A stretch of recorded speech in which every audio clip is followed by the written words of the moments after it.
Hello, everybody. Welcome back to the Quest for the Bestest. It's the podcast from Backlot Banter where we review every single Best Picture nominee. Today, we're talking about the Guillermo del Toro movie from 2025. Guillermo del Toro x Netflix. That would be Frankenstein. Oh, yes, we know this one. We might have read the book in high school, but we're talking about the movie today, starring, of course, Oscar Isaac, Jacob Elordi, Christoph Waltz, Mia Goth, Felix Kammerer, of friend of the show. He was in that World War I movie we watched some years ago. All quiet. Yep. On the Western's front. Yeah, I'm excited to talk about it. We are going to dive in, but I got to remind you of what we talked about last time because we got a new number one on the list. That's because, of course, we were talking about Sinners, the Ryan Coogler film with vampires. It's like kind of good gothic monster 1-2 punch we got going here. Sinners, however, got a 9.6. So quickly at spot number one on our list. No real debate about it. And today we get Frankenstein with as the number 4 movie to be added to the list. Maybe the fourth movie on the list, but we don't know where it's going to go until we talk about it. We should just keep rolling right along so that we can get to it because I'm excited to hear your thoughts. So our last bit of business before we dive in is maybe a little comment from the section. I know that there's at least one, but maybe there's more. Yes. Abram, what do you have to say? Yeah, I have a comment from our episode from a couple weeks ago about it was just an accident, which we might have on accident watched for this program. That'll be litigated in a couple days. Yeah, for this specific program, but we had to cover it anyway, so It's fine. It's fine. Kindle Fan Books leaves a comment in here that I find intriguing in its contents and its presentation. Okay. So the contents says this movie was really well made. It reminded me of a Romanian film that won the same award. Yes, the Romanian film 4 months, 3 weeks, and 2 days from 2007, directed by Cristian Monjou, maybe. I think that's how you say that. Let me go with that. Won the prestigious Palme d'Or at the Cannes Film Festival, marking the first time a Romanian filmmaker won the award. The film, a stark drama about an illegal abortion in communist Romania, was a major success and highlighted the emerging Romanian new wave cinema. Now, I appreciate this because it gives me a little bit of context for that movie that we will eventually review. Yep. A cool point of connection there. But after those remarks are 1, 2, 3, 4, 5, 6, 7, 8, 9, 10, 11, 12 individual lines. I'll just read out the first 3, okay? Wikipedia, +4. Those are the next 3 lines of this comment. So what this makes me wonder, Kindle Fan Books, did you simply copy text from Wikipedia and post it as a comment and then accidentally have metadata from the page? Because the next line 4, is key details, nothing. Did you leave a little metadata here? Is this... That's really funny. Are you letting Wikipedia do your homework? I don't know. Yeah, I don't know. I just don't know. I mean, I suppose, is that better than just having, copy pasting from, ChatGPT, for example? For a comment? Yes. I don't know why you would do that either. But... They're both low on the totem pole, but Wikipedia is maybe a rung or two above, given it was probably written by a human and reviewed by a human at one point. That's true. And perhaps we're being too accusatory. If you need to set the record straight in the comments on this video, then please do so. Maybe posting metadata is like how they sign off all of their messages. I don't know. Key details. I have never met Kindle Book Fan in person. Key details. I'm going to put that at the end of all my emails with nothing afterwards. All right, let's talk about Frankenstein. Tanner, yes. For those who have lived under a rock for the last 200 years, what's the plot of this story, aka movie? Or maybe if I can give you a little challenge coin here, does this movie differ from the book at all? So it's been a long time since I've read Frankenstein. Have we all read Frankenstein? Yes. Or were 10 years ago. Yeah, it was like 10 years ago.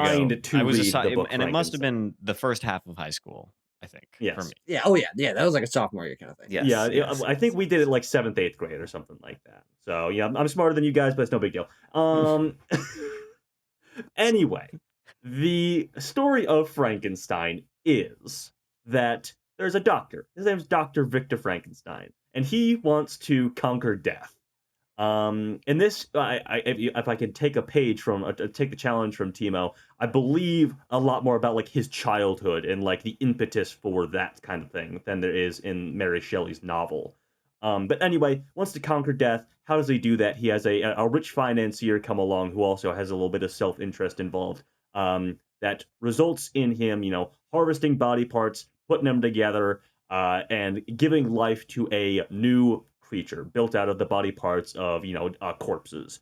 That new creature is very unique. It is not human. It is something else, and It's treats Jacob Victor Elordi. like it's Jacob Elordi. It's not human. Treats a Victor like it is, like a father slash god slash creator sort of thing, and the conflict therein is thoroughly explored. What that means for these two, Victor and his creation slash son, and what that means for us as people and our potential creator. Alrighty. Well, let's dive right in. Tanner, you guys just throw it right back to you. I want to hear what you thought of this adaptation, Guillermo del Toro. How many of the recent releases of his have you seen? Because I was going through this for myself, and I was like, I Mhm. actually think I've seen all of the movies he's put out Well, since that's like because Shape of Water, right? Yeah, well, that's because we obviously discussed Shape of Water for the Best Picture version of Quest, and then in doing the nominees, we discussed Nightmare Alley. We did not discuss Pinocchio; that did not get nominated for Best Picture. But I have seen a lot of his recent works, and I think that's really key for my feelings on his Frankenstein film because Frankenstein is obviously a text that is very important to Guillermo del Toro as a director, as a creator. Um, to the point where I'm like, he finally got to make it, which good for him. He got to make like a visually stylish, basically like the sky is the ceiling on the budget for this as a Netflix film. His version of this text that's very important to him. And my feeling on that is like, yeah, you did it. Congratulations, but you've also kind of been making Frankenstein movies for the past 20 years. Like it's important to him that he's been putting the misunderstood monster thing in all of his movies for the past 20 years. Where I'm like, sure. Yeah, And my feelings on Frankenstein is that his Pinocchio is kind of a Frankenstein movie. his Pinocchio is a Frankenstein. His Shape of Water is a Frankenstein. Yeah, his Creature in the Black Lagoon is a Frankenstein. Hellboy is something of a Frankenstein, even. So my feelings ultimately on Frankenstein are like, it looks nice, but I don't find it especially interesting. I think it's a very watchable movie, but I just don't find myself gripped by it, especially as I've seen it twice now. Abram, follow that up with your thoughts. Yeah, I want to caveat this by saying this is not a litigation of this movie's fidelity to the original text. I know that there is a lot of sort of social and gender politics to the original source material that I don't Mhm. remember and probably didn't pick up when I was 15. And also our good friend of the show, Steven, was sort of giving his point of view about where this version falls short. We're not really going to get into that. We're looking at this very specifically as its own text. Sure. And I find it to be mostly boring, if I'm being honest. I think that this is also my second time watching it. I think that on this viewing, I was sort of more taken by the physical performance Jacob Elordi gives, which is very Yeah. impressive. And the film is very beautiful, but I just find that it is like so uninterested in ideas. I think it's like the most surface level story you can construct here. And again, this is not about distance from the source material. It's just for me, I don't really find the idea of a film wherein we have to Oscar Isaac as Victor Frankenstein's face telling him maybe you're the monster. I kind of get that. I think that it lacks substance and makes up for it in style, but I just don't really know how far that gets me. I'm gonna go next, so we just keep the, you can imagine going around the horn here in our little window boxes. But Hold on. Okay, I did it. Tucker is Yeah. imagining now. Everybody, good, watch good. out. Everyone, duck and cover. Tucker's gonna use his Get out of the brain. I'm pretty much in agreement. I think I liked it maybe a little more than you guys did, but I agree wholeheartedly on the criticisms that it does feel a little shallow. I think I am going to leap specific praise on the visuals and on the performances. It's very watchable in my book, but in my book, I recall the original being a little deeper and a little bit more denser. The original book, Mm. from what this very vague memory I have of reading this, was almost inscrutably dense at some parts about what all the different themes and everything that it was going on about. And this one is much, much simpler. And so I don't think that there's a ton thematically to dig into here, but I do think that there's a ton, like, costumes wise, PD, what production design wise, that are really essentially make, if you ignore the plot, a flawless movie, a movie that has very little, like, uh technical deficiencies. I don't think the CG looks all that great at sometimes, but Sure. There's some rubbery shape going on. it's like, what can you do? Yeah, well, yeah, honestly, what What can you do? Sometimes maybe the sheep look like that in real life. The other, Just say, What? You ever seen a sheep before? by and large, I enjoyed myself watching this, but I am like, Mhm. yeah, I don't think I'm gonna be sticking around with it for all that long. It was fun, but lacking a little bit more of the investigation, maybe that Mia Goth's character brought in, about desire, gender politics, stuff that we might get into a little bit, but that the movie generally leaves out. And so we just have Yeah. a plot focused monster movie, which it succeeds at during the moments when it's about that. But Frankenstein maybe is about a little bit more than just like, oh, the monster's both scary, but also a person. Nice. Wait, hang on a second. Tucker. What are you trying to tell me here, Guillermo?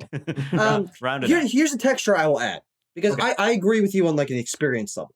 Yeah. But I think what we are underselling, because it has been 10 years since any of us have read the original source material, I felt the Mhm. same way as I was watching, like, man, this is like really just like kind of straightforward. There's a lot new in here. I just don't think it actually adds that much. That's the difference. Sure. Christoph Waltz's character is totally new. There's no brother in the book. Mia Goth's character is totally new. Yeah. The thing about the boat, that's totally new. Like all of this stuff is Boat's not new, is it? no, but like him going to the boat and the whole thing, like all. I think the frame narrative of the original book is like someone reading Victor Frankenstein's like fucking story. Like he Yeah, his wrote it down. manuscript or something. So like Sure. it's totally reframed, and it does add a lot to this movie. I think those Sure. sequences are quite interesting, and so there is quite a bit going on here. Also with Victor's child, it's like there's a lot added. It's a lot of stuff that I feel doesn't add enough though, and I think that's the real key distinction here. Is I think that it is interesting, and if it had been explored more, I think it would have made for a markedly different and potentially more texture dense version of this story that I have seen not only done so well in a couple of different adaptations. I've seen a number of movies called Frankenstein, but even Poor Things from a couple years ago is a Frankenstein adaptation in some way. It covers the same themes, and I think to a much stronger thematic degree. And so when I was watching this, I was picking up on these small moments that I thought were interesting. I think a lot of Mia Goth's character as an original character for this film, or like an adaptation of a character that is that plays a very different role. There's a lot you could do with her and her dynamic with the monster and her pushing back against Victor. These are interesting things. The movie is then interested in the monster story, which is important. The monster story is basically is very, very similar. And also like Christoph Waltz's character and his illness and him wanting to put his mind into the reanimated body. Really interesting idea. If you had introduced that 35 minutes into the film and could have had them wrestle back and forth with this, God, wouldn't that have been fascinating? And what if the mind did get in there? Then how would that change things? Like there are these seeds of concepts from like, you're really doing something interesting here. But to your point about being very plot focused, ultimately the experience, even though there is factually a lot new added here, doesn't feel that different because it's more interested in Victor Frankenstein being a man of science, making a creature, and the creature coming to have intelligence. It is largely the simple story, and this other stuff just ends up feeling like padding, creating a movie that is 2 hours and 25 minutes or whatever, that I've seen this movie done an hour shorter and not necessarily better. I don't think this is necessarily better or worse than the other ones that I've seen, but like it's an hour longer and it doesn't really feel like it needs that. Yeah, especially I think this is really an issue, and I don't mean to spin us off because I know Tucker usually gets us rolling with a question or a section of film. Fair. But Here you go. I concede. But like, especially with the pacing thing that you just mentioned, Tucker, I just have to speak to this because I felt it both times that I've seen it. Like by the time part 2, the creature's tail rolls around, and we're like at the we're with the family and the blind man and everything, which is an important part of the Frankenstein story. It's what humanizes him and it gets him to learn about the world and learn the cruelty and kindness of humanity. I'm like checking my watch. I was like, God damn, this thing's been going on a long time. I don't know if you guys felt that either, but I was just like, I just think it's just too long. It's too extended, especially because the creature's tale is about an hour, and that the victor's tale is like an hour and a half. Yeah, And I was gonna be like the imbalance, even though we exactly. try to strike it, the imbalance I think is a weakening factor for the film.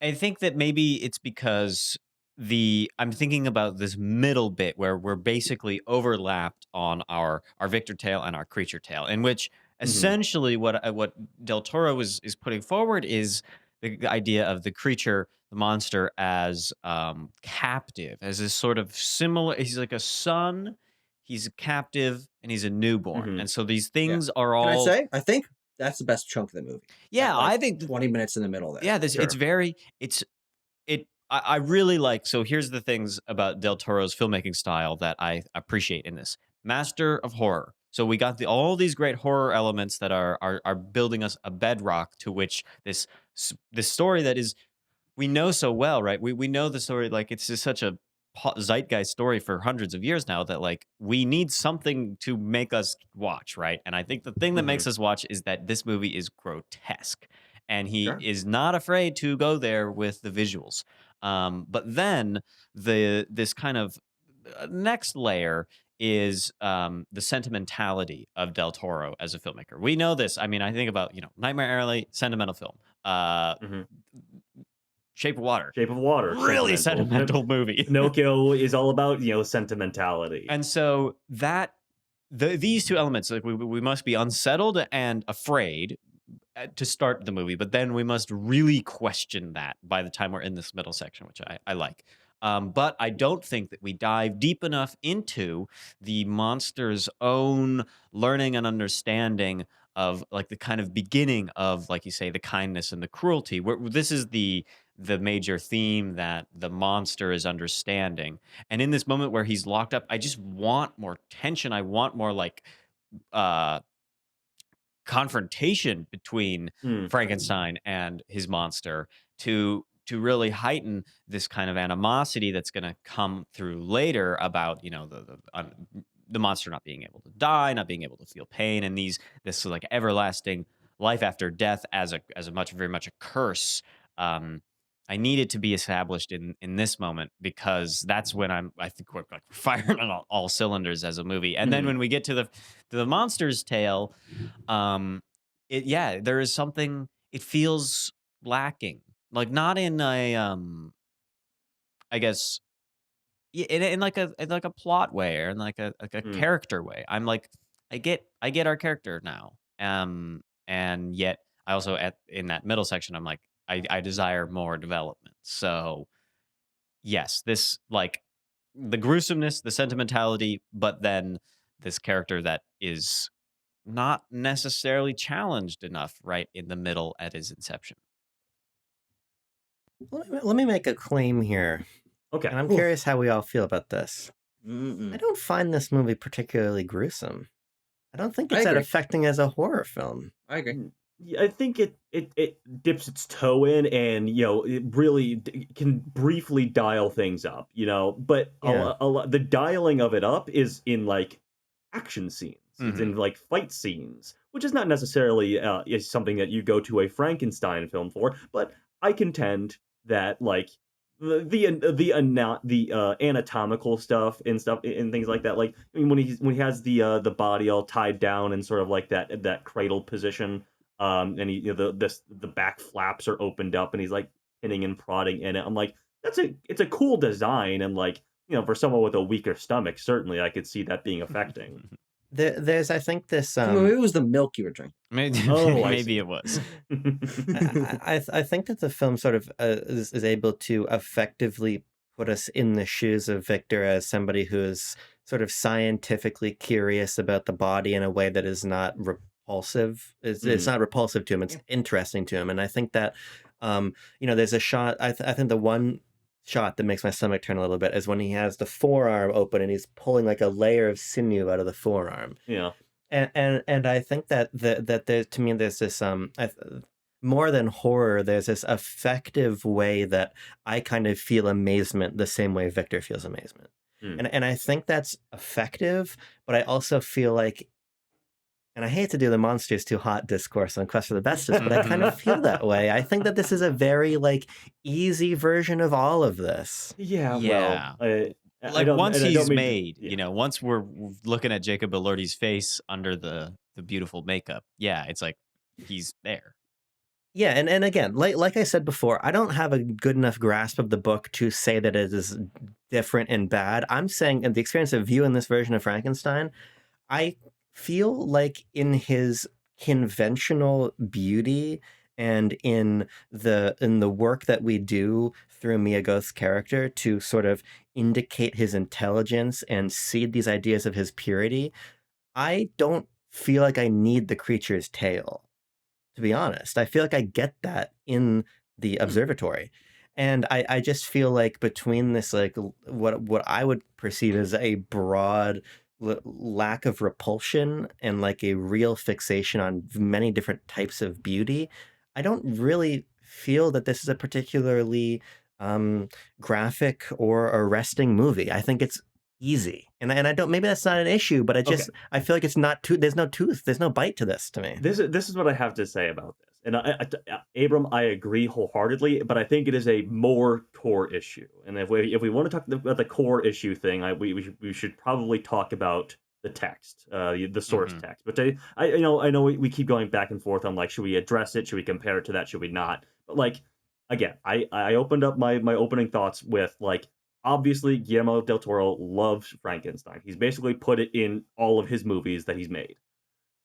But it's a pretty weak sauce version of retelling this story. It takes, like Abram said, a lot of the bite, a lot of the tooth, a lot of the grit out of it, a lot of the interesting back and forth by just having Victor be the bad guy. The interesting thing about Frankenstein, and it almost feels rote to say this now, is that, it's about who is the real monster. But Guillermo del Toro has, God love him, has sympathy for monsters, for for outcasts and things like that, which is fine and good and nice to have in a Frankenstein movie, nice to have in a monster movie. But that also means that you're limiting the text, you're limiting some of the important questions, the important grappling that happens in Mary Shelley's Frankenstein, where the creature does do bad stuff. He's more conniving, and Victor is maybe a little bit more sympathetic of a character who is not just no, stupid monster, I hate you and I won't do anything you say because I fucking hate you. He does start making a female companion for him in the book.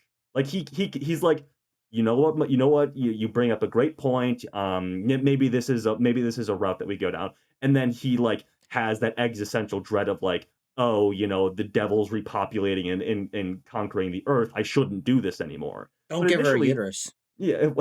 Ding. Tucker, fantastic point. Victor, I solved your problem. Yeah. Plot hole. But no, and the monster frames somebody for a murder that he does in the book. He does bad stuff, and Guillermo del Toro just has no interest in that. He has to have William say, hey, guess what, Victor? You're the monster. And it's just again, I think it all ties back into this movie being less interesting than it honestly should be. The only part where we're conflicted about Victor or whether he's righteous or not is right at the beginning, where he's defending himself and being this man of science and progress. And then, yeah, you're right. I mean, he basically, once he creates the monster, his first thing is chain him up, put him in the dungeon. Well, and because I'm sorry, I feel like I'm talking too much, but again, it's just why is Victor evil? Oh, because his dad abused him. It's a really easy plug and play 1, 2, 3 thing I would say that down. It's more than that, but it doesn't change the end of that. He is an evil guy, but he's also an evil guy because there's this the one theme that I found that maybe wasn't so much in the book, for lack of better understanding of the book a long time ago. We'll keep saying that. The like war profiteering, and then in the sense of like both the bodies Sure. and the money. That Christoph Waltz's character is, he's, I guess, where was I going with it? He's like the this, you know, profiteer, and Mhm. I think Del Toro is like, maybe that's the theme that he's interested. I mean, he doesn't go very deep on this one, but it's just like, it I puts it in remember at when the I saw beginning. that first element of them collecting the bodies from like the Battlefield. World War I battlefields. I'm Yeah. like, It's like wow, Napoleonic battlefields. that's very interesting. Mhm. Because if you remember, Frankenstein, the novel, was written like 100 years before World War One, and so it couldn't have that context. But I think reframing it through that, very interesting idea. A little element of texture here that does give this movie a little bit extra to sort of grapple with. But that movie's not really interested in exploring that. And I also think that I think everything we're saying here to me is a problem with Victor's writing. I think that Mm. Oscar Isaac does a good enough job with Yeah. what he's given, but I don't think that his version of Victor is a particularly compelling character. I don't know that much about him other than he has his goal. Okay, great.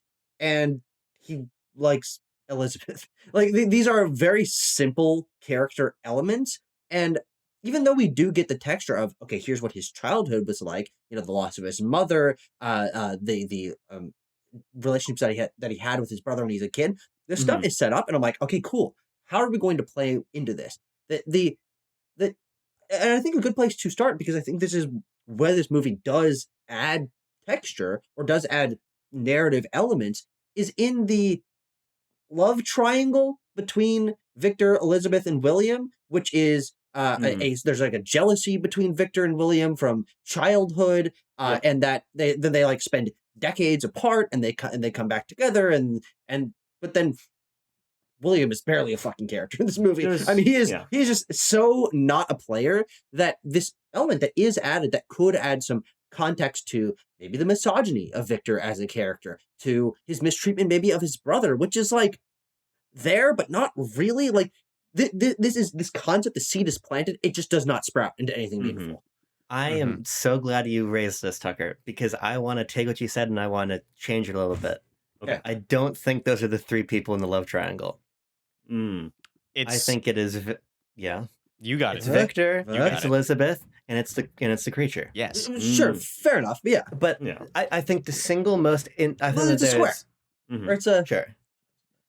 But It's- there's one moment that animates this film in a very interesting way, and then I don't get enough from it. Victor has decided he is going to torch the whole place. Mhm. And he goes down to the creature and is poking him and prodding him and and goes, make me save you. Give me one word other than Victor. Mhm. And he does. much like the Bone Temple. I was actually True. thinking a lot One about word. the Bone Temple while watching. Boo. Yes. But the word he gives, the one word he can give is Uh-huh. Elizabeth. Yeah. And upon hearing that, he burns the whole place down. Mhm. Which, by the way, they're not that far away because they return. That Mhm. man owns approximately 570 million It's oil so- canisters. so many. There's so Like many of gas. them. Like, where'd you get these? Why do you have them? Literally, I forgot about that, but yeah, watching the movie again, I was like, it looks like there was like a spawn-in error in Gmod or something. Yeah, it's someone that collects all the cheese wheels in Skyrim from their inventory, and they like drop them all. It's a little ridiculous how many of them there are. But Abram, the scene is. I think this scene is good mostly because of the way that Elordi says Elizabeth. Mhm. Because he almost says it in a "fuck you" kind of way. He's Mhm. like Elizabeth. And I think Yeah. that to me is like a really interesting idea, and obviously we see Mhm. it recur, or I can read that same tension in the scene when Victor shoots Elizabeth, Mhm. and Yeah. there's a part of me that watches the way that Elizabeth is in the arms of the creature, and Victor's shooting of her as well. He didn't give her a lot of time to move. No, he He did didn't not. really give her a lot of time to get out of the Move, way. bang. And if he can't have her, then the creature can't either. And I Oh, think totally. that Yeah, 100%. I think that the positioning of Mia Goth's character is so interesting to me for this reason.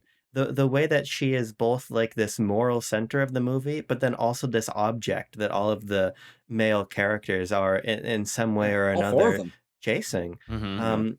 And I just feel like that doesn't I don't get enough out of that. I feel like Yeah. that's a very interesting idea, but I don't think that Can I think that that fails in service of, just as we keep saying, I think it's an apt description, a plot Can forward I movie. sprinkle a little more sauce on that one? The whole Mm. point that I was making that I didn't arrive at the conclusion about the war profiteering is that Mia Goth's character stands in opposition to the male Yeah. trait of wanting to dominate everything.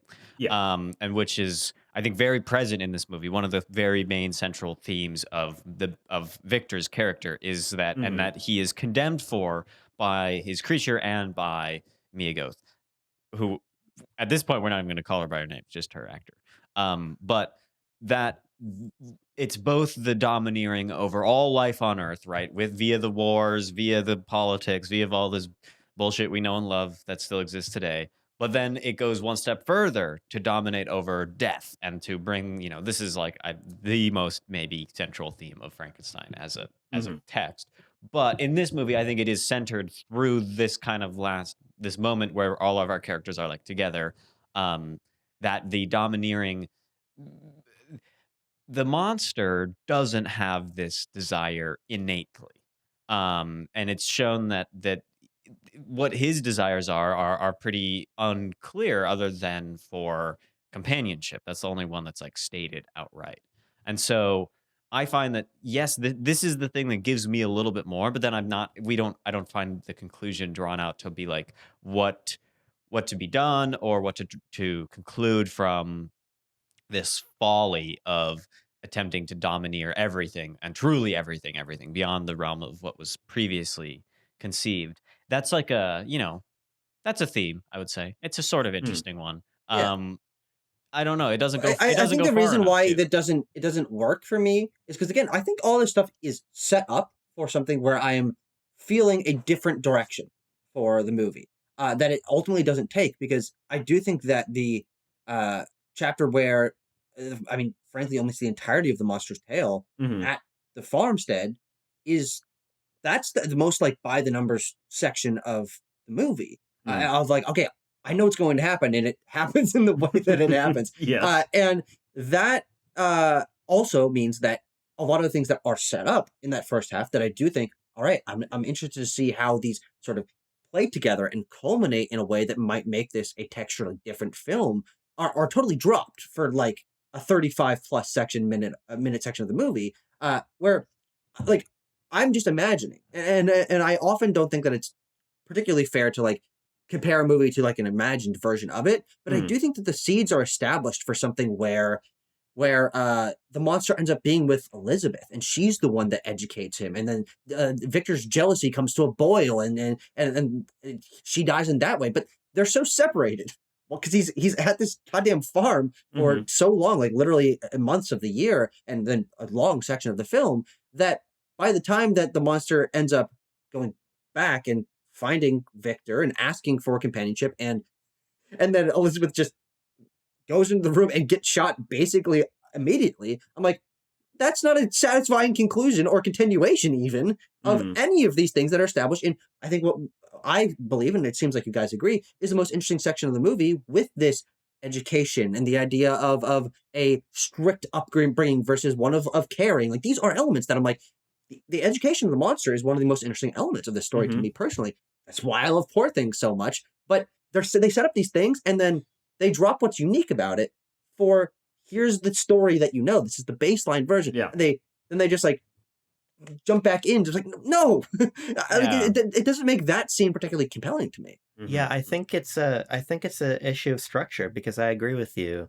in large part, because I had to switch over my laundry part of the way through the movie. Oh, sure. And I paused the movie about in that scene, as you're saying, when Elizabeth is killed. And it's interesting how little film there is after that point. Yeah. I really do feel like the creature's tale portion of the film is a real anchor on it, because ultimately, I agree that the education of the monster is so interesting, but I feel like it's almost as though that second portion doesn't have enough time in and of itself, despite its length, because we're sort of told that Frankenstein acts as the spirit of the forest, and that he learns from the old man how to We read and literally, be we're, articulate. it's in VO. There's one I think a really nice moment of filmmaking where the young girl of the family is being taught to memorize words on these little cards, and Frankenstein and sorry, whoa. Whoa, Well, you know what's the The thing? creature or the Well, monster? Yes. Or the Jacob creature Elordi. is Yes. peering through a hole in the wall to see the cards as this is happening. I like that moment, but I just ultimately feel like, to Tucker's point, because we already established Elizabeth as a character who is interested in seeing the creature as something more, to then have somebody else be the source of his education in a way that feels abridged nonetheless. It just feels very awkward to me. I think that that portion is at once too short and too long. It just feels inefficiently written to me. Yeah, it's not great. Quick aside. Well, because also in that section, we drop one of the other major plot points of the original text, which is the monster's interaction with a young girl, showing his compassion, and then harming her. And then, like, that's, I mean, frankly, I think that's one of the most important parts of that story, is that interplay between his monstrous, the fact that he's new to the world, he doesn't understand his strength, but the compassion that he innately has. That he's That's the like moment of superhuman, characterization. incredibly strong. And he doesn't interact with the little girl at all. They try to what I think this film is trying to put forth about the creature is a lesson that the old man gives him, which is about the true test of wisdom, or whatever the superlative is. Excuse me, is knowing who fucked up. What the heck? He's dying. Oh my god. My voice is all messed up. I don't know what happened. Let's let Tanner talk for a second while you recuperate. No, I got it. I fixed it. I just sometimes your throat just stops working. It happens Sometimes all the that time. happens. Wrong tube, Wrong tube. The message from the old man is the true test of being a good guy, or like neat, or whatever the superlative is, is to know who wronged you and to be able to wrong them, but to not get your revenge in that way. And that's very much paraphrased. But the film is very interested in framing the monster as solely a victim. Things happen to him. He doesn't do that much. He doesn't have a particularly great amount of agency. Sort of education is passed on to him. These qualities of humanity from Elizabeth are said about him. Even being the spirit of the forest is put onto him, and he's like, "Oh, I guess I am the spirit now." Yeah, and he, he's caught with the corpse of the dead man, but it's only because the wolves killed him. It's not a mistake or anything. I just feel like the character is supposed to be this victim, and through his victimhood, we're supposed to gain the sympathy. And I do intrinsically, but I do about 2 minutes into him walking around and being shackled up. Yeah, you get that when from the first scene of the creature's tale, when he is, observing the beauty of nature and connecting with it on a like wordless level with that deer, and then the regular people come along and shoot the deer in the face and like, oh, what the fuck is that? Kill it now! And you're like, okay, yeah, I got it. I don't have any thoughts about this, but I'm curious your guys' thoughts about this, because the other idea from that section is this notion of the relationship between the hunter and the prey, and this idea of violence begetting violence, but it's not necessarily that the wolf has an issue with the hunter. He just has to come eat the sheep. That's one of those things I think sounds nice in VO. Yeah. And then, I don't know. I mean, I think it does. It kind of comes around at the very end, when ultimately, and another element that this movie does have to its own, is this moment of reconciliation between Victor and the monster, of sharing their stories with one another. The monster being given a chance to tell his tale, not only to the captain to calm down the men, but also to Victor, so Victor understands the monster's perspective. I like that a lot. I think it's a very good element to add to this, and that does tie back around to the end when Victor is dying, and I don't really know what to make of the like, oh, just why don't you just say my name like you would. Like he used to. And then and then he dies. I don't know, but there is that sort of like the violence is sort of ingrained, but it doesn't need to be that way. Like that's kind of brought around by the end. But it also is then like in the middle is this giant segment where it's like we just fucking went around the world and fucking chased each other and like set fucking booby traps like it's like it's the Road Runner like it's spy versus spy. It's the great rat like, race or whatever. Like, so what about the violence begetting violence, Guillermo? I thought that that like the dynamic of Heaven and Prey thing is like it feels like it's inconsistent at best. Though again, I do like that sort of ending segment and how it sort of reframes our dynamic. But again, they're so separate, and they're also like antagonists in like a also like then that's a segment that I feel like feels underwritten. Of like that'd be really interesting if the monster was just like on the run for Victor. I mean, he literally is, but like on the run for Victor for like a giant chunk of the movie, and we sort of get this like interplay of him being on the run and trying to learn, like lean into that. But well, by the movie time makes that like a supercut.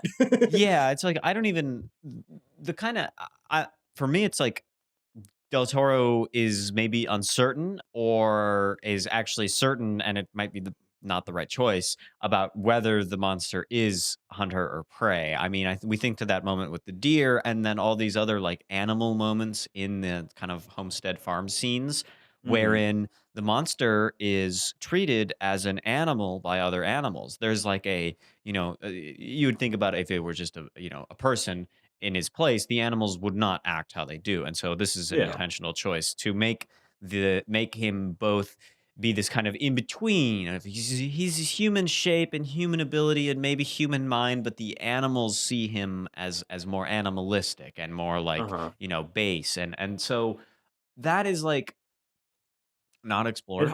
And harboring no ill will towards them is kind of the thing. He is more pure and peaceful, which again goes back to Guillermo's whole perspective on the monster in his Frankenstein, which is that he is this shiny, perfect, unshaped, unsullied object that is that has all the negativity and the weight and the expectation and the hatred of the world thrust upon him unfairly.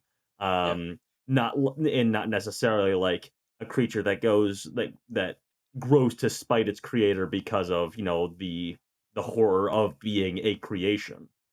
He grows. I mean, it kind of is. I do think the moment when he dies and he like dies because they shoot him and he's like in the ice and he's like and then the narration's something like the like unending shock of life like came back into me and it was like terror or something. All of it feels downstream from him being abused and maligned and et cetera. We've really been dunking on this movie a lot. I know. But there's a lot of parts that I do like about it. I was just going to say, like, if only we had put Frankenstein up in the nice room and not shackled, or not Frankenstein, the monster, the creature. See, I did it too. If only we treated him nice as a little infant, then maybe he wouldn't be so evil. But then it's like, well, he's not evil. That so exactly it exactly mirrors Victor's whole thing too, with his father, and in that whole added opening of the film, essentially. Here's a question though about this like cycle of parental abuse. Essentially, that's really what this movie's about, and I think why you include the Victor's childhood section is to then mirror that with Victor being a parent. There's plenty of mirroring of it. Yes, but then why doesn't the monster become violent? I guess he kind of does, but it's like the film opens with him murdering like 6 guys, murdering those guys hard. By the way, No, which I think is an effective I guess that's maybe, but the thing is though, and again I think it's just like the framing and pacing of the movie. We spend so much time victimizing the monster that the moments of violence that he certainly does commit are like ancillary almost. It's like, well, he kind of has to do that. It's like kind of in self-defense, and so I don't know it. did the cycle of violence like truly impact him, or is it all in self-defense, or does he have this rage? I don't know where the movie stands on this. Again, I hate to keep circling back to this, but it's because Guillermo's too nice to the monster in the movie. The Like monster needs that's to just like like you say, it needs to harm unintentionally. The monster's gotta, he's gotta be too strong for his own good, not aware of his own faculties and harm, and then have that like internal moral conflict of like, oh, actually what I just did was bad. And instead of this where he's like, yeah, like we open the movie and immediately like, oh, this scary monster, he breathes like a lion and he can, deck 3 guys in one swing he of his can arm. punch a guy. He can break a man's back with a single punch or whatever. I mean, I do love it when he skins the wolf later on. Well, yeah, that's again. that's There's some gnarly stuff in here, but again, it also is like he gets the happy ending. Happy ending. He gets to his father, his creator, tells him like, do not be shackled by the hatred of the world. Do not, you are free from death. This thing that instills fear and jealousy in man. You're free from that. So what other recourse do you have but to live? And he walks off into the sunset or whatever. He like saves the ship and then walks off into the sunset. Exactly. So yeah. If I want to spin this into some positives. I think. Oh, sorry, I had to cough. I think that there's some really excellent sequences in the movie. Yeah. Mm-hmm. I really am taken by the dynamite scene. Oh, sure. Yeah. I love the dynamite scene. I think that it's played twice. Yeah. At the beginning and at the end. What were you gonna? Why did you like it so much? Yeah, I mean, I just think that you don't get to become Guillermo del Toro without being a really good filmmaker, and they're just scenes that are very captivating in that way. Just the image of the creature holding a stick of dynamite, talking about, you better hope this is the thing that unmakes me, or you're in real big trouble, my friend. I think it's the line. Otherwise, there's gonna be no more Mr. Nice Monster for you, Victor. And just the image of him being exploded is beautiful, or the image of Victor with the sled dogs, and we have this really low horizon line and this really far away shot. So glad the horizon's not in the middle. So glad. I mean, frankly, that'd be boring as shit. I'd be bored out of my mind, bored out of my damn gourd. And I think just the way that the movie composes these moments is what keeps it entertaining, right? Because we were all sort of sharing the similar sentiment as we began, that the film is watchable and it is enjoyable, and then we basically spent an hour talking about how awful the core of the story is. And I think it's true that it doesn't work, but the aesthetics are so they're brilliant. I would say they're brilliant. Yeah. I mean, that is why the film is getting the acclaim that it is. I mean, we talk about it in the scope of the Oscar nominations that have not happened yet, but it's basically looking to clean up in the technical categories. I mean, it better get makeup. I mean, every time you force some poor actor to sit in the chair for 16 hours a day, and then they can only shoot for 4, and then they can only sleep for 4. It's like, that's pretty good. So we got to award that kind of work. But at least you got a nomination. Yeah.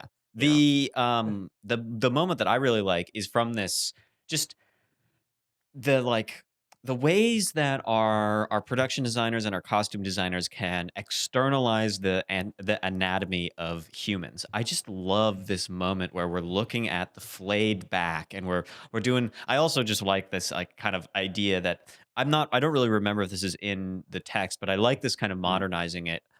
With the chi and the lymph nodes and this and Guillermo's like, no, we're not gonna make up some 1800s random bullshit. We're going to use modern understanding of the body to plausibly fit it in here, and I think that that is cool. Like, you got to hit the pressure points, and I, for one, am a believer in chi. Like, if you're sick, it's not because you're ill, it's because the energy's blocked up, and you got to poke yourself in some, or get a trained professional to do it. But like that works, okay? It works. No, but my point is that the back is all flayed. We got the needles in there, and yet the shot is like, it's this over the shoulder of Mia Goth, and what is on the back of her like corseted dress? It's like this intense spinal stitching of black and red that mirrors exactly what's going on with the corpse that's laying there on the table.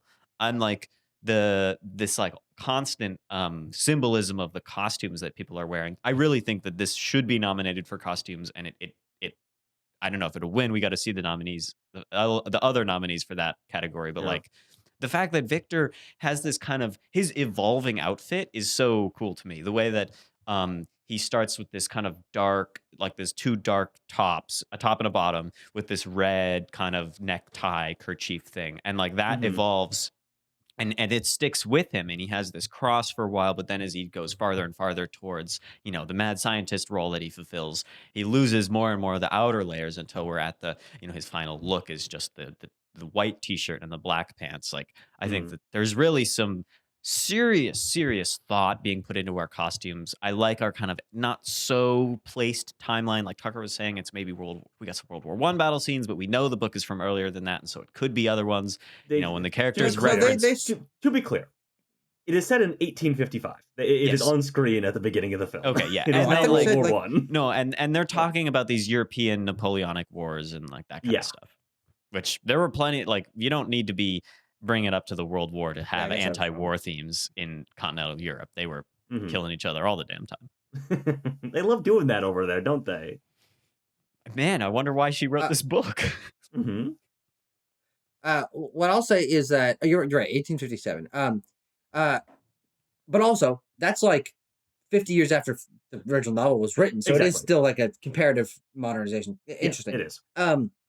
But my favorite element of the production design of this film is this insane, not castle laboratory Yeah, fucking sewage yes, plant. it that is he- what do they say? It's for water for irrigating crops or something. Yeah, it's something like that. And I'm looking at this, I'm like, What? you're like, it's like on like a moor. Like there's no crops up there. Yeah. Where's the water going? But it's also got the giant hole in the middle. It's like, is that for the That's water? my favorite thing. Yeah. That's my favorite thing in the Yeah. whole movie. Yeah. It's cool. Is that it gives this place a sense of verticality Yeah. in a way that is often played with in the Frankenstein story with the raising Yeah. of the creature to the tower, lightning. Yeah.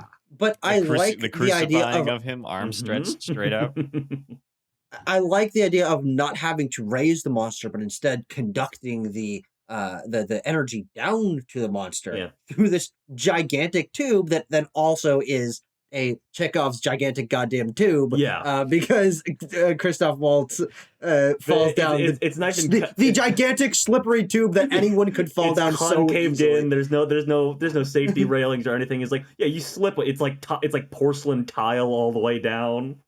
But to that point, I think it also mirrors quite nicely with one of my favorite elements of The Shape of Water, Mm. which is that yeah, this place is overgrown. It's mossy. It's certainly not been well kept, but it has this like brutalist.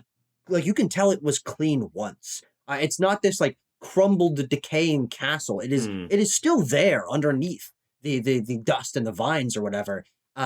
And that also, I think, is probably why, to me, it ends up feeling a little bit more modern. Like I made the mistake Mhm. that it was even in maybe 1900s thing, is because it feels like a clinical 1900s laboratory that has, of course, been overgrown. But I love these like it's marble. Everything's smooth down in the like sewery area where he keeps the monster. I mean, it feels like it's just like perfect tiles. I mean, it looks and then it also looks like my mirrors very favorite nicely. subway station, Chambers Street, which hasn't been repaired in like 120 years. So Yeah. It also mirrors very nicely with the very unique look that they give the monster in this movie, which is Mhm. almost a man made of marble. His Oh, flesh yeah. is Yeah. a what lighter tone. you know, Frankenstein Victor is playing with these little porcelain anatomical Yes. Oh, sure. figures throughout Yeah. the Wait, first what half is- of the but- movie. What does Charles Dance say about that? He's like, porcelain doesn't bleed or something like that. What does he say? Yeah, but poison doesn't bleed, but flesh does. And when you're looking up a fact, your patient's gonna die on the table. Yeah, something that's to right. that That's right. effect. That's what it was. Yeah. Um, And Victor's I like, really- I I don't really care like about dying. the, I can just bring him back. I really like the surprisingly clean look that they have for the monster. in Yeah, this, is I like that it he too. he is Mhm. closer to human. He's not rotting. He's nimble. He's not shambling. There's this But he's like also not litheness right, to him. you know? Well, yes, I also His arms don't move like people's arms traditionally move. it's It's because all he's in. made of body parts. We're all made of body parts. What am Um, I made of? Whoa. it's Elordi's performance. I think Yeah. I think that's like the big positive I wanted to hit when I tried to pull us into not dunking on the movie for an hour. Elordi's on a rewatch, I'm like, he is really good in this. Like down to the physicality that he kind of had to, presumably work with GDT on, but also like embody the entire time under full body makeup and basically in his skivvies for a lot of this movie too. But also having to towards the end of the movie have like convey this size and strength and everything when he's beating guys down and he's piled with six jackets on top of him or whatever. And then with also having to act he's infantile a lot and he's like sort of crawling around on all fours a lot. I just think that his physical performance at the very least is really really good and interesting, and he's just like a Jacob Elordi. People love him, people love to look at him, handsome fella. But Mhm. like you're also like he's kind of inhumanly tall a little bit. Like there's something inhuman, just slightly off center about him. You're like obviously his face, every from the neck up, extremely handsome. But like he's like 6'5" and very lithe and gangly too, which gives him All like people that. are ugly. Tanner Dykstra. Yeah, Who wouldn't be exactly. that tall? But like yeah, I think that's why he is such a physically interesting actor, and that is very much utilized in his performance here. Yeah, I agree with you because I kind of feel like he has this like dead-eyed curiosity about him. Hmm. Because I think he has to deploy a lot of his body beyond his eyes to do a lot of conveyance of his interest in the world. Like I love the way he's sort of like hunched over in the reservoir under the big laboratory.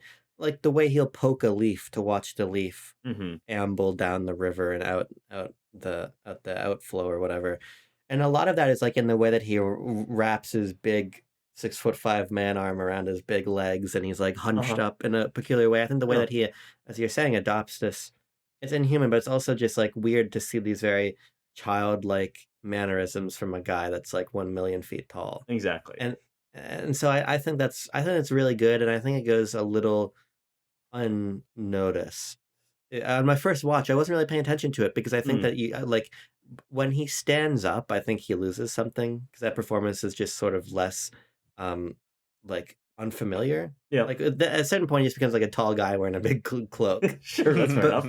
But when he's like vulnerable and like mostly naked and like unsure of the world, I think it's a really intriguing performance. It's also it is nice that it conveys that gentle giant kind of thing, because I was just thinking of like how has Elordi like used his physicality, his height especially in like other roles that he's had. I'm just We shall see in Emerald Fennell's Wuthering Heights. Well, yeah, in Whoa. that it's very much he's like a working man, and he's sexual in that manner. He's rugged in that manner. But like, I also think about things like Priscilla, and even all the way back to his like sort of defining role in Euphoria, where he's Mhm. like tall in an intimidating way. Like he leers over, especially these women that he's trying to control. Where in this, it's so much different. And I think really points to strengths that he has, versatility he has as an actor. Here's just a fact I found out. Okay. I went on Kindle Book Fan's favorite website, Wikipedia, and I found out a piece of information. Okay. Because here's something that was rattling around in my head. The monster names himself Ozymandias. Mm-hmm. And it turns out that the poem Ozymandias was written by Mary Shelley's husband. Okay. I'm putting that out there, and then somebody who's more literary than me, like Steven, is gonna tell me if that's more than like a Marvel style Easter egg for like my English professor. I don't recall Yeah, I if don't the know. monster in the book names himself that. Well, and there's I think also it's the more whole isn't there the whole deal with like Mary Shelley published the book under her husband's name at first, and then Yeah. it came around to that she was like, well, actually, I wrote it, and everyone was like, well, this book is so Yeah. good, we don't really care that it was written by a woman, and you can put your name on it. Progress. Yeah, and I thus think progress kinda- was made.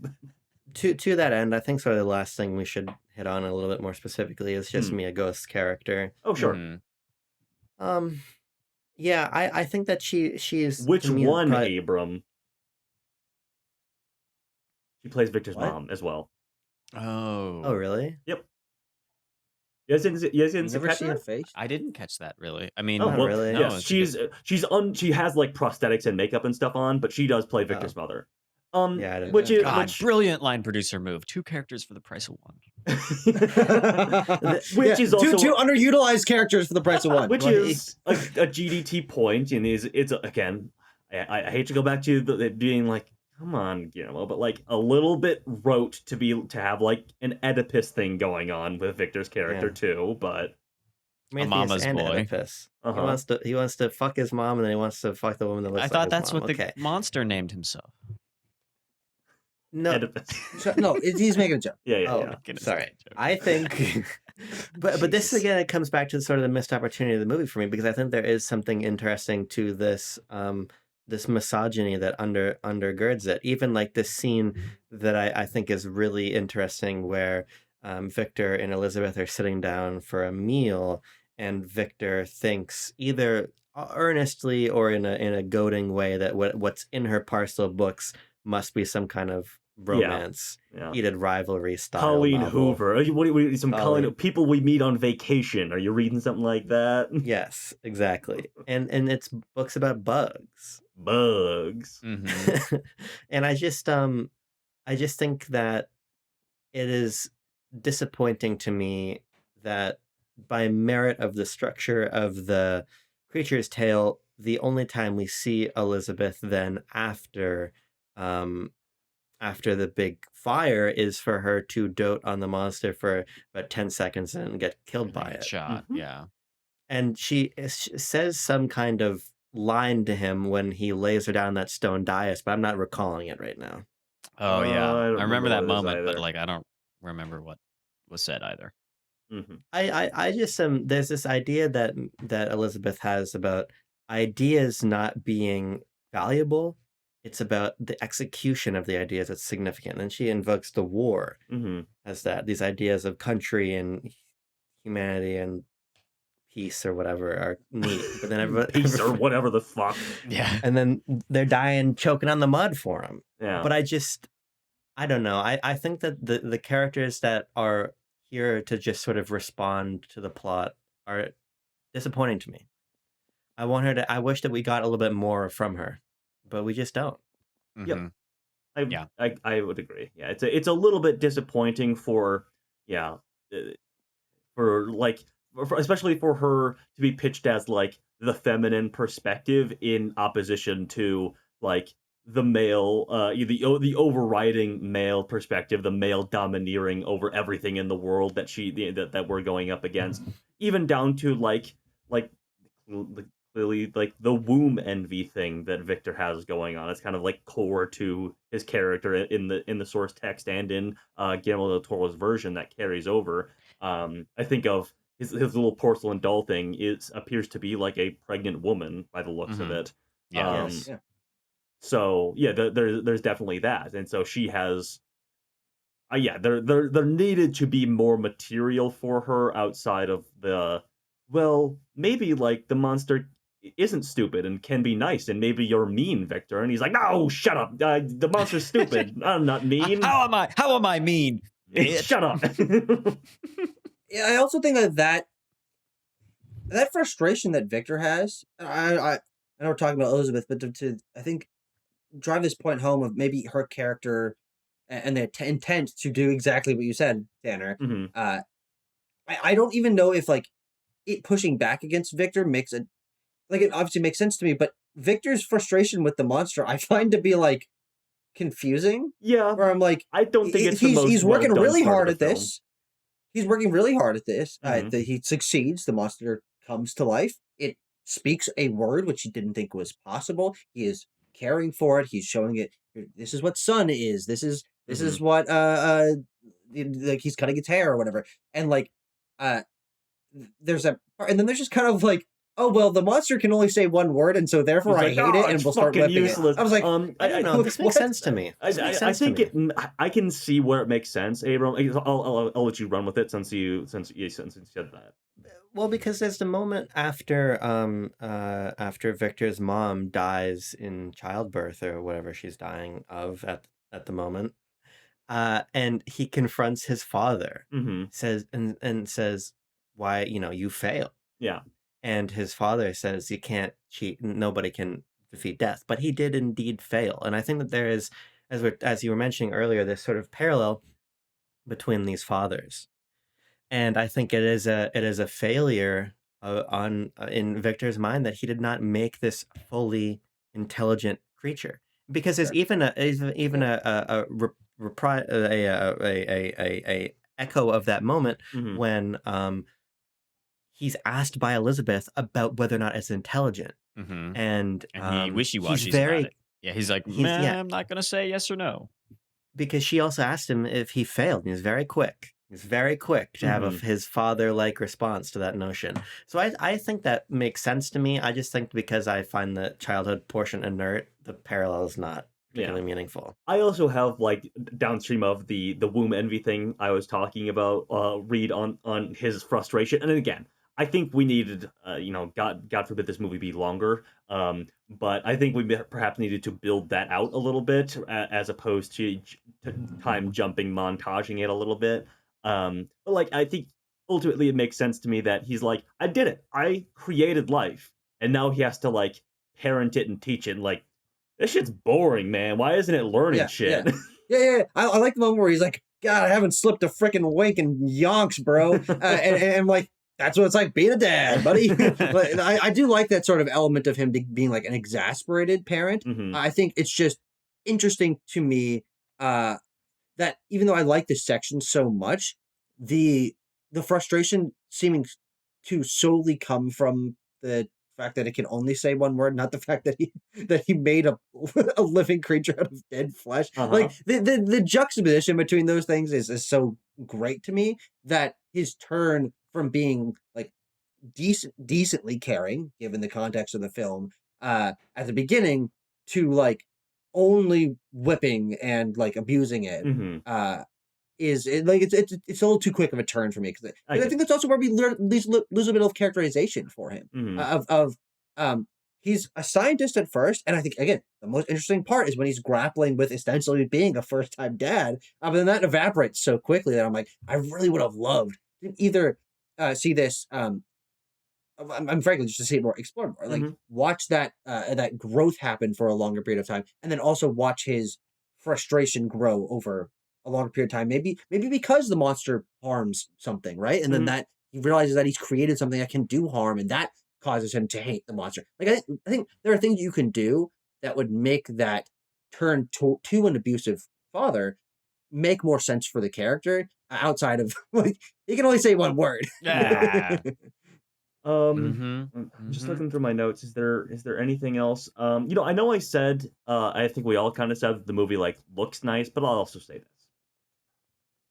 I got a little tired of like the fisheye lens cinematography at a certain point. It was like, do we have another trick up our sleeve potentially? GDT and I think Dan Louston was the cinematographer on this. Yeah.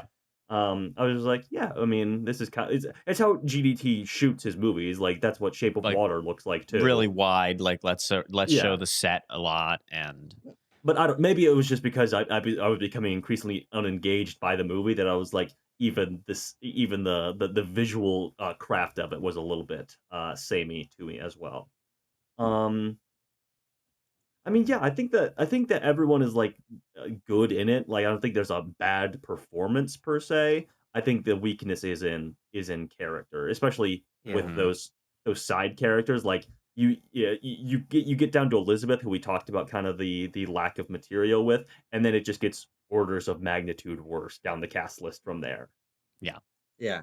Even again, Christoph Waltz, who I think that interplay of a scientist and the financier, that's an interesting thing to Yeah, explore and more. And I do think that, completely new to the movie. yeah, And that coming to a head in the moment where he dies, I think that's actually a really good scene. I like that quite a bit.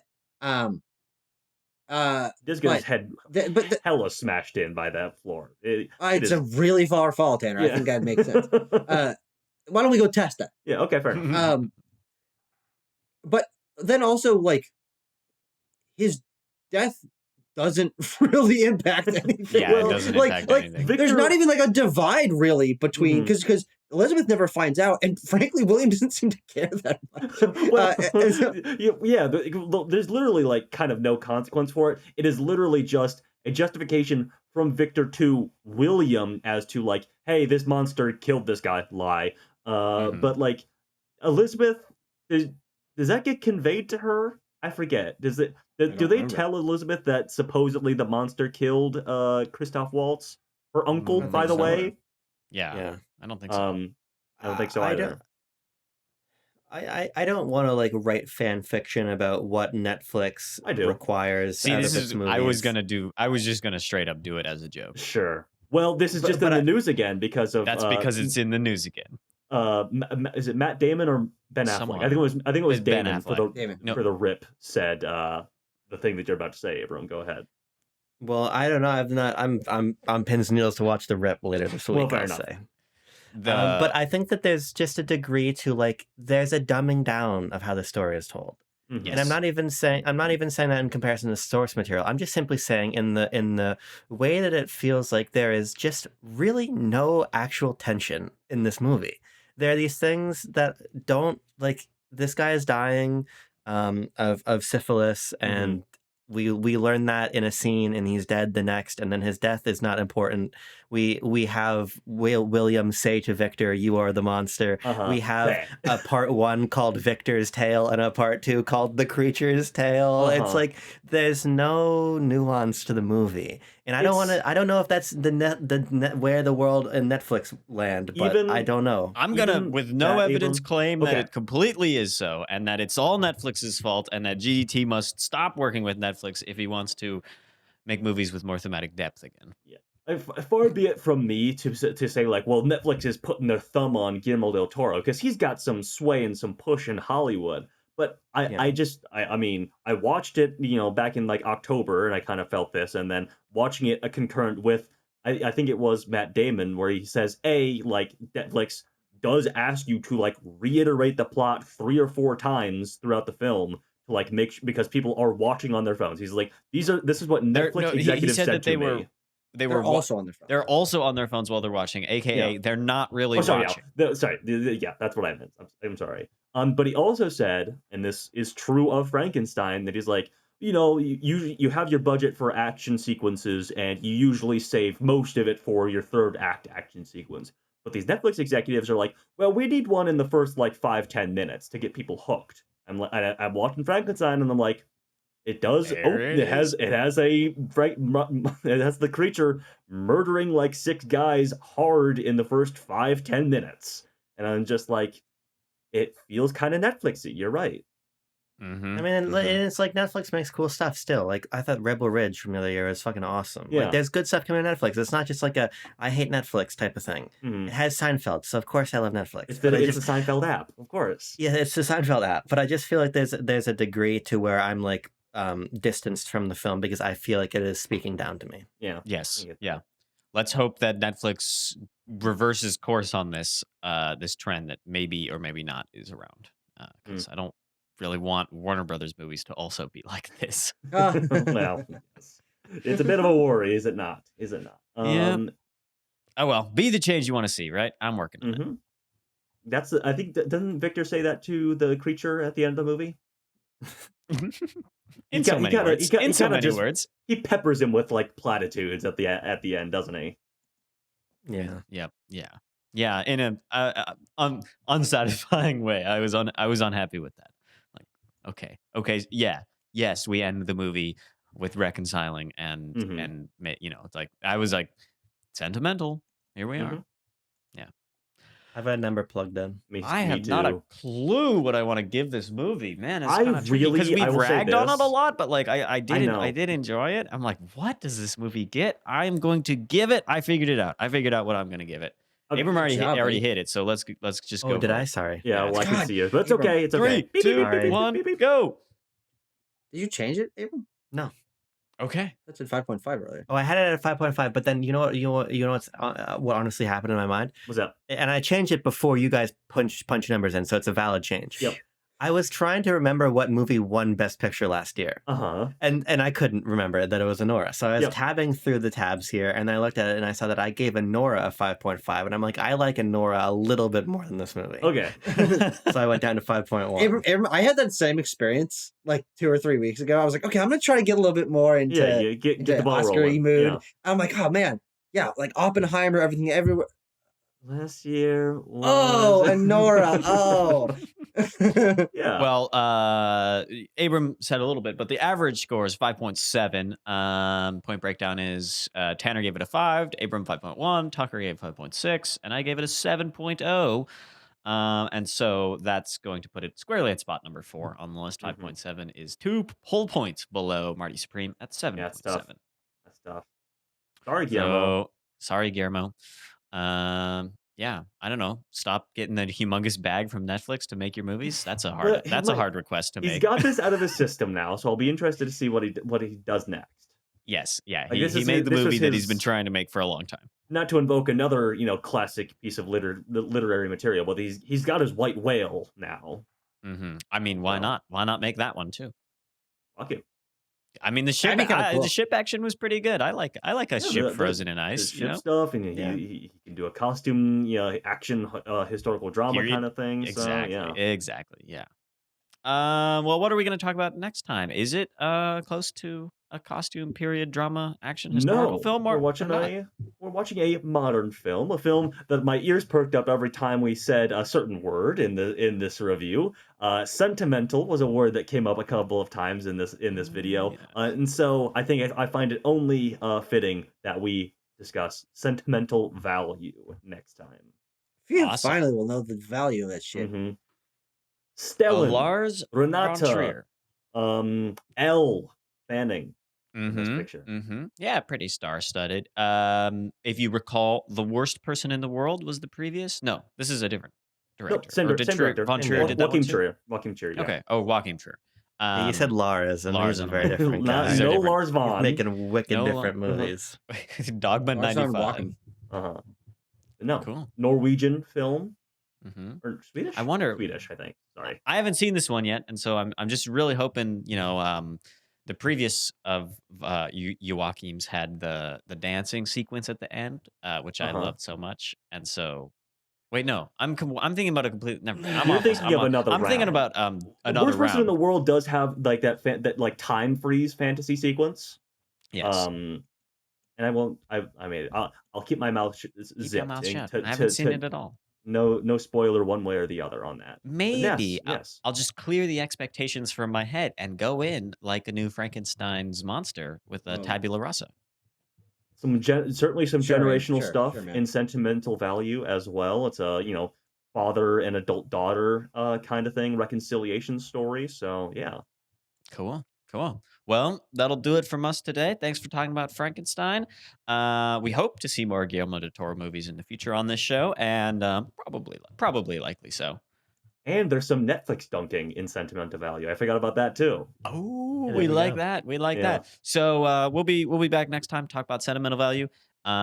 Keep it here on the channel for all your 2026 Oscars coverage. We're going to be talking the ceremony all the way up until the start of it, and we'll probably have a lot to say once the nominations come out for real in a couple days. Realsies. For realsies, Mhm. and so that's all I got. You know what I say? Stay cool, keep warm, peace.